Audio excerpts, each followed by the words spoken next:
Hello and welcome to part 3 in our series on the visual effects of the Infiltrator tech demo. Today we're going to take a look at the fireball effect that was seen about halfway through that demonstration, and joining me is senior visual effects artist Francois Antoine. Hey Francois. Hey Zach, how are you? Doing well. So why don't you start by telling us a little bit about yourself? Sure, so before coming to Epic, I worked in film visual effects for 10 years. And I'm excited about this demo today because we're going to be showing an explosion which uses some of the same techniques that we use in film visual effects. So can you maybe give us a kind of an overview of what's so special about this effect? Well, we had to create this explosion with a new technique called volume texture. And it's basically a texture that's three-dimensional. And that, in combination with GPU particles, allowed us to create what we call our volume explosion. Traditionally, sprite-based explosions don't have that cohesive feel. But the volume explosion kind of overcomes those limitations and gives the impression that it's really rolling through the geometry and expanding. So the first step was to create the data for the volume explosion.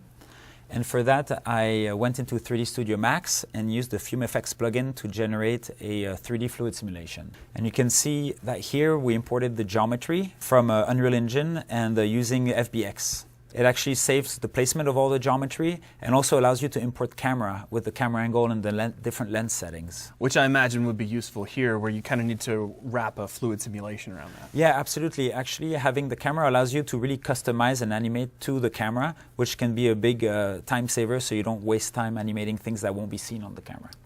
Once we have the explosion going, what I did is that I rendered 10 cross-sections of the fluid simulation from a top-down point of view. And you can see that each of these cross-sections is represented by the volume between each of these planes. So these are now rendered out, and one of the cross-sections looks just like this. And you could actually see inside the explosion right there, because this is a middle cross-section. All right, so once I had all these cross-sections rendered out, I brought them together inside After Effects. And over here you can see on the left here, I have all 10 cross-sections stacked on top of each other. This was just a way to test to make sure that there were no rendering artifacts or shadows from one layer into another. And it was to make sure everything was properly sorted before bringing that information into Unreal Engine. So now we're going to import each of these slices as a sub-UV texture. So this is one of the bottommost layers. You can see the cross-section for each of the frames of the render. And I imagine this would be one of the lower slices. That's exactly right. As the explosion moves up, it just leaves behind smoke. So what we could do is look at one of the higher level fireball slices. And you can see here that you have nothing in the beginning because the fireball hasn't reached that area of the fluid simulation. Right. And then the top cross-section is right here. So the next step is to recreate the information between each of these slices. So here we are inside the material that we wrote. You can see here there's a node called the volume texture sample, and this is where we create the 3D volume texture. It is also a function, as you can see, it's highlighted in blue. A function is basically a network of nodes that can be reused very easily, kind of like a snippet of code. And this was created by artists. You didn't have to bring in a coder to write this. That's right, yes. And that's where the power of Unreal is that we can actually prototype these kinds of features using artist tools. So you could see right here we have more functions, and each of these functions reference one of the slices that we rendered out earlier and brought into Unreal Engine.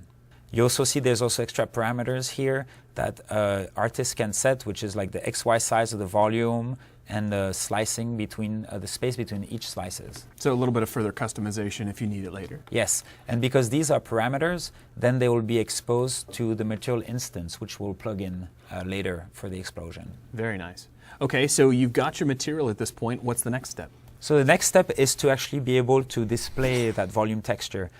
Typically, a way to display the volume texture is to ray trace it, but that is very expensive, so we didn't want to use that approach. So instead, what we're using is a point cloud of particles, and what's going to happen is that each of these particles is going to look up a certain point in space of the volume texture and display those color values. So I noticed the particles aren't moving. We're looking at this in wireframe right now. So I guess each one of these is kind of like a static monitor. That's exactly right, yeah. The motion is not in the particles, it is in the texture that is actually animated. So we basically just need a lot of tiny little billboards that will sample that texture and display it. So they're not moving for that reason. So right here, we have about 500 GPU particles, which is our GPU particle system. That's the right amount when we're kind of far from the camera, but here, because we're looking at the explosion pretty closely, I'm going to increase that count just for the sake of visualizing the explosion up close. So 2,000 particles is still very cheap by GPU standards. So now we can see the explosion happening, and if we go to the top view, which is where our camera is for the shot. Oh, that is amazing. You can actually feel it like creeping up at the camera. Yes, and that's exactly the feeling we wanted. That's something we don't traditionally get with regular 2D sprite explosions because they don't have that coherence between each other and they don't have this kind of growing volume. Very nice. So because it's made of slices, if you switch to the side view, you'll be able to see what our material is doing. You can see each of the 10 slices in effect here, and you can see our material is creating interpolated data between each of these slices. So in effect, we're recreating the explosion accurately from the top down, but using more efficient interpolated data where we don't need the detail.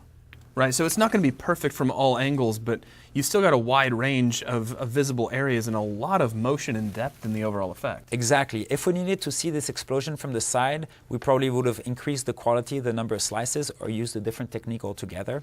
But for what we need, which is some subtle parallax and that rolling motion, this is just the right fit for that shot. Awesome. So you can see here on the output of our volume texture node, we're plugging into the black body node. What's special about the black body node is that it takes in a temperature in Kelvin and returns a color. And in effect, this allows us to color explosion in a more realistic way. No more, I guess, having to fight and figure out what the best color for fire is. Yes, that's right. Awesome. Okay, so the next step is to get it into the cinematic so we could see it. So I created a number of tracks in the cinematic tool, which is Matinee. You can see I'm triggering the explosion using the toggle track for the explosion. And that's just going to turn on the explosion and that's all? That's correct. That just triggers the explosion and has it running. But because we want it to sit better in the environment, I create also a track with lights. And this is called the explosion light, and that just creates light right here. And it kind of blows out the environment, so you really get the feeling that there's an explosion going off. Mm-hmm. And on top of that, you can see there's a layer of distortion right there. And the distortion is just a sheet that has a distortion material applied to it that sits on top of the explosion and moves up with it. So as it gets close to the camera, you start getting that feeling of heat and heat shimmer. So if we run through the cinematic, we can see the completed effect. Tell me, how did Unreal Engine 4 enable you to make this effect? Is this something you could have done previously? It would have been hard to do previously because we're using custom material functions in the material expression editor. And on top of that, we need to use GPU particles.